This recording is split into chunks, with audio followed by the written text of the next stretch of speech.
உங்களுக்கான இன்றைய பிரபஞ்ச வார்த்தை. நீங்கள் நினைத்தது நடக்க செய்யும் பிரபஞ்சத்திற்கான மாயாஜாலம். நன்றி செயல்முறைகள். இது ஒரு அற்புதமான பிரபஞ்சம். இப்பிரபஞ்சம் எல்லா நல்ல விஷயங்களையும் என்னிடம் கொண்டு வந்து சேர்க்கிறது. இப்பிரபஞ்சம் எல்லா நல்ல விஷயங்களிலும் எனக்கு சாதகமாக இயங்குகிறது.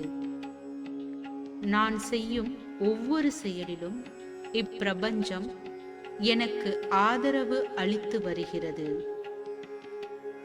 என் அனைத்து தேவைகளையும் இப்பிரபஞ்சம் உடனடியாக பூர்த்தி செய்து வருகிறது. இந்த அற்புதமான பிரபஞ்சத்திற்கு நன்றி. அபரிவிதமான இயற்கை வளங்களுக்கு நன்றி. தினமும் இதை பலமுறை சொல்லிக்கொண்டே இருங்கள். வாழ்க வளமுடன்.